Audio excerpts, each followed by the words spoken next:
Complete bathroom പൊളിച്ചു മാറ്റി വെട്ടിക്കും. ഒരുപാട് ഹൈറ്റിൽ വാട്ടർ പ്രൂഫിംഗ് ചെയ്യേണ്ട കാര്യമില്ല.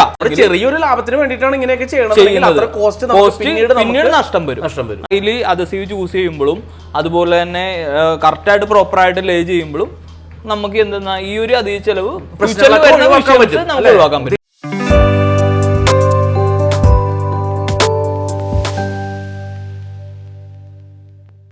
പലരുണ്ടല്ലോ, ഇപ്പൊ നമ്മൾ ബാത്റൂം ഒക്കെ ചെയ്യുമ്പോൾ ഫുള്ളായിട്ടും, അതായത് ഫുൾ ഹൈറ്റ് നമ്മുടെ ബാത്റൂമിന്റെ ഹൈറ്റ് വരെ നമ്മൾ വാട്ടർ പ്രൂഫിംഗ് ഒക്കെ ചെയ്യുന്നുണ്ട്. നമുക്ക് അതെങ്ങനെ പോസിബിൾ ആണ്? ഫുള്ളായിട്ടും അങ്ങനെ വാട്ടർ പ്രൂഫിംഗ് ചെയ്യണം എന്നുണ്ടോ? ഇല്ല. സംഗതി എന്ന് വെച്ച് കഴിഞ്ഞാൽ ഇപ്പോഴത്തെ സിറ്റുവേഷനിൽ കസ്റ്റമർ വന്നിട്ട് മിക്ക കസ്റ്റമർ നമ്മളോട് കാണുന്നതാണ് കംപ്ലയിൻസ് ഇഷ്യൂസ് അങ്ങനെ ഒരുപാട് വരാറുണ്ട്. കാര്യം എന്താണെന്ന് വെച്ച് കഴിഞ്ഞാൽ കസ്റ്റമർ കൊണ്ടുപോയിട്ട് ഫുൾ ഹൈറ്റിൽ വാട്ടർ പ്രൂഫിംഗ് ചെയ്യും. കാര്യം എന്താണെന്ന് വെച്ച് കഴിഞ്ഞാൽ അവര് പേടിക്കണ ഒരു ഇഷ്യൂ എന്ന് വെച്ച് കഴിഞ്ഞാൽ ഇപ്പൊ ബാത്റൂം ഇവിടെയാണെങ്കിൽ തൊട്ടിപ്പുറത്തെ ഭിത്തിയിൽ വരുന്ന ഡാംനെസ് ആണ് ഇഷ്യൂ. അതായത് ഡാംനെസ് എന്താ ഒരു ഭൂപടം പോലെ ഇങ്ങനെ ഫംഗസ് ഫോർമേഷൻ അങ്ങനത്തെ ഒരുപാട് കാര്യങ്ങൾ. അത് സംഗതി എന്ന് വെച്ച് കഴിഞ്ഞാൽ അത് ചിലപ്പോൾ ഒരു വാൾ ഹൈറ്റ് കംപ്ലീറ്റ് ഉണ്ടാവും. അപ്പോ ഇത് എന്തുകൊണ്ടാണ് വന്നേന്ന് മനസ്സിലാക്കണം. കസ്റ്റമർ എന്താന്ന് വെച്ച് കഴിഞ്ഞാൽ ഫുൾ ഹൈറ്റ് വാട്ടർ പ്രൂഫ് ചെയ്ത് കഴിഞ്ഞാൽ ഒരു തരി ഒരു വെള്ളം അപ്പുറത്തോട്ട് കടക്കില്ല എന്നുള്ള ഒരു കൺസെപ്റ്റിലാണ് കസ്റ്റമർ അറ്റം വരെ വാട്ടർ പ്രൂഫ് ചെയ്യുന്നത്. ശരിക്കും അങ്ങനെ അല്ല.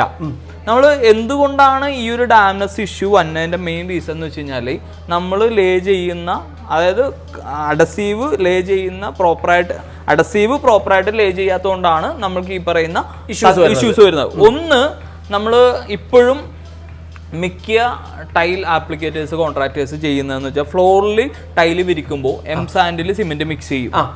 സിമെന്റ് മിക്സ് ചെയ്തിട്ട് ഒരു ബെഡ് സെറ്റ് ചെയ്യും. 2.5 ഇഞ്ച് കനത്തിൽ വാട്ടർ ലെവലിൽ ഒരു ബെഡ് സെറ്റ് ചെയ്യും.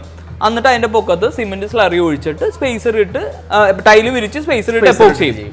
ആ സംഗതി എന്ന് വെച്ച് കഴിഞ്ഞാൽ അങ്ങനെ ചെയ്യുന്നതുകൊണ്ട് തന്നെ എന്താ സംഭവിക്കണം എന്ന് വെച്ച് കഴിഞ്ഞാല്, ഇപ്പൊ സപ്പോസ് ഒരു ബാത്റൂം ഇങ്ങനെ ലേ ചെയ്തിട്ടുണ്ട്, വാട്ടർ പ്രൂഫിംഗ് ചെയ്തിട്ടില്ല. അപ്പോൾ കസ്റ്റമർ ഇത് എല്ലാം കഴിഞ്ഞ് ഹാൻഡ് ഓവറിങ് കഴിഞ്ഞു, കസ്റ്റമർ ഉപയോഗിക്കാൻ തുടങ്ങി കഴിയുമ്പോൾ ഇവര് കുളിക്കുന്ന വെള്ളം നമ്മൾ കണ്ടിന്യൂസ് ആയിട്ട് വാഷ് ചെയ്യുന്നുണ്ട്, വെള്ളം വരുന്നുണ്ട്. അപ്പോൾ ഈ ഒരു വെള്ളം നമ്മളെ ടൈലുമേല് വരും. ഈ ടൈലുമേല് വരുന്ന വെള്ളം ഏതെങ്കിലും ഒരു ഗ്യാപ്പിൽ കൂടി ഇപ്പൊ നമ്മൾ എപ്പോക്സി ചെയ്തിട്ടുണ്ടെങ്കിൽ കാര്യം എന്താന്ന് വെച്ച് കഴിഞ്ഞാല് നമ്മള് ഇപ്പൊ ചെയ്യുന്ന ആരും റോബോട്ടിക് അല്ല, നമുക്ക് സ്കാൻ ചെയ്ത് നോക്കി സൂക്ഷിച്ചുകൾ കണ്ടുപിടിക്കാൻ പറ്റില്ല. അപ്പൊ ഏതെങ്കിലും ഒരു മുടിനാര് ഗ്യാപ്പ് നമ്മൾ വിട്ടുപോകും. അപ്പൊ ഈ മുടിനാര് ഗ്യാപ്പിൽ കൂടി വെള്ളം ഇറങ്ങും. കാര്യം വെള്ളം ഇറങ്ങി പോകാനായിട്ട് ഒരുപാട് സുഷിരമോ കാര്യങ്ങളോ ഒന്നും വേണ്ട. ഒരു മുടിനാര് ഗ്യാപ്പ് ഉണ്ടെങ്കിലും വെള്ളം താഴ്ത്തോട്ട് വരും. ഈ വെള്ളം താഴ്ത്തോട്ട് വന്നു കഴിഞ്ഞാൽ എവിടെയാണ് വരുന്നത്? ഇവര് സെറ്റ് ചെയ്തേക്കണ ഈ ബെഡിൽ എംസാൻഡും സിമെന്റും കൂടി സെറ്റ് ചെയ്താണ് ഒരു ബെഡിലോട്ടാണ് ഈ വെള്ളം വന്നത്.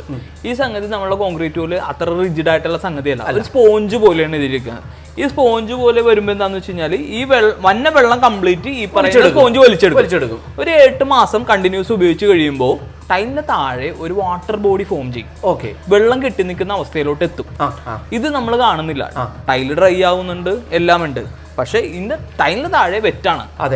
അപ്പോൾ ഈ ഒരു കണ്ടീഷൻ വരുമ്പോൾ എന്താന്ന് വെച്ച് കഴിഞ്ഞാൽ ഈ വെറ്റ്നെസ് പതുക്കെ വാളിലോട്ട് ഡാമേജ് ആയിട്ട് കയറും. സംഭവം ഈർപ്പം പതുക്കെ വാളിലോട്ട് കയറി കഴിഞ്ഞാൽ ഇത് കാപ്പിലറി ഫോഴ്സ് പ്രകാരം വെള്ളം ഗുരുത്വാകർഷണത്തിനെതിരെ ഗ്രാവിറ്റിക്ക് ഓപ്പോസിറ്റ് ആയിട്ട് വെള്ളം ട്രാവൽ ചെയ്യും. അതായത് താഴെ നിന്ന് പൊക്കത്തോട്ട് ട്രാവൽ ചെയ്യും. ഈ വെള്ളം അബ്സോർവ് ചെയ്തിട്ട് ഇത് പൊക്കത്തോട്ട് ട്രാവൽ ചെയ്യും. ഈ താഴേന്ന് കയറുന്ന വെള്ളമാണ് തൊട്ടിപ്പുറത്തെ ഭിത്തിയിൽ ഡാംനെസ് ആയിട്ട് വരുന്നത്. അത് താഴെ മാത്രമല്ല, കംപ്ലീറ്റിലോട്ട് വരും. കാര്യം അത് വന്നതിന്റെ മെയിൻ റീസൺ എന്ന് വെച്ച് കഴിഞ്ഞാല് നമ്മൾക്ക് ഇപ്പൊ ലഭ്യമായിട്ടുള്ള സാൻഡി, നമുക്ക് സാൻഡ് കിട്ടാനില്ല. അതുപോലെ തന്നെ പണ്ടത്തെ സിമെന്റിന്റെ ക്വാളിറ്റി അല്ല ഇപ്പൊ കിട്ടുന്ന സിമെന്റിന്റെ ക്വാളിറ്റി ഒക്കെ മാറി. അപ്പൊ അതുകൊണ്ട് തന്നെ ഈ സംഭവം താഴെ നിൽക്കില്ല, ഡാംനെസ് പൊക്കത്തോട്ട് കയറി. പിന്നെ നമ്മൾ യൂസ് ചെയ്യണ എല്ലാം മിക്കതും സിമെന്റ് കട്ടയാണ് യൂസ് ചെയ്യുന്നത്. അപ്പൊ എന്താന്ന് വെച്ച് കഴിഞ്ഞാൽ ഇത് പതുക്കെ പൊക്കത്തോട്ട് കയറും. ഇതാണ് അപ്പുറത്ത് വരുന്ന ഡാംനെസ്. അത് കസ്റ്റമർ മനസ്സിലാക്കണം.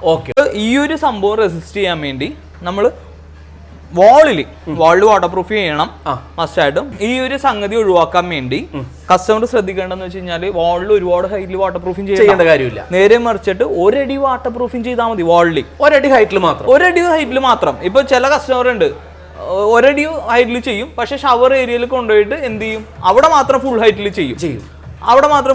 ചെയ്തു വെക്കും. അപ്പൊ എന്താന്ന് വെച്ച് കഴിഞ്ഞാല് ഇപ്പൊ കസ്റ്റമറിന്റെ വിചാരം ഒന്ന് നമ്മൾ ഈ പറഞ്ഞ വാളിൽ തെറിക്കുന്ന വെള്ളം, അതായത് ടൈൽസിന്റെ പൊക്കത്ത് തെറിക്കുന്ന വെള്ളം തുളച്ചു വരുന്നതാണ് അപ്പുറത്ത് തന്നെ ഡാംനെസ്. കാര്യം എന്താണെന്ന് ഡാംനെസ് കംപ്ലീറ്റ് ഉണ്ടല്ലോ.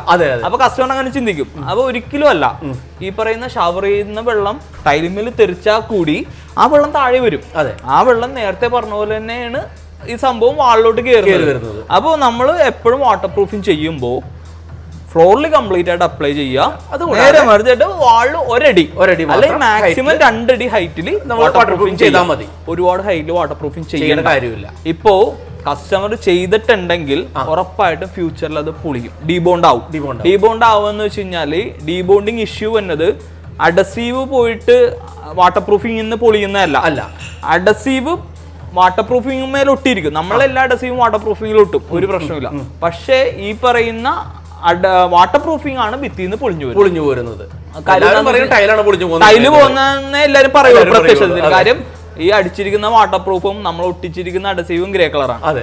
പ്രത്യക്ഷത്തിൽ നമുക്ക് മനസ്സിലാക്കാൻ പറ്റില്ല. പക്ഷേ ശ്രദ്ധിച്ചു നോക്കി അറിയാൻ പറ്റും വാട്ടർ പ്രൂഫിംഗ് ആണ് ഭിത്തിന്ന് വിട്ടുന്നത്. കാര്യം വാട്ടർ പ്രൂഫിംഗ് ഒരു ബാരിയർ മാത്രമാണ്, ഒരു ജസ്റ്റ് ഒരു പെയിന്റ് അടിക്കുന്ന ഒരു കോട്ടിങ്ങിലുള്ള ഒരു ബാരിയർ. കാര്യം വെള്ളം ഇവിടെ നിന്ന് അപ്പുറത്തോട്ട് വെള്ളം കടത്തി വിടരുത്, അത് സ്റ്റോപ്പ് ചെയ്യാനുള്ള ഒരു ബാരിയർ മാത്രമാണ് വാട്ടർ പ്രൂഫിംഗ്. അത്ര ഉള്ള അതിനുള്ള സ്ട്രെങ്ത്.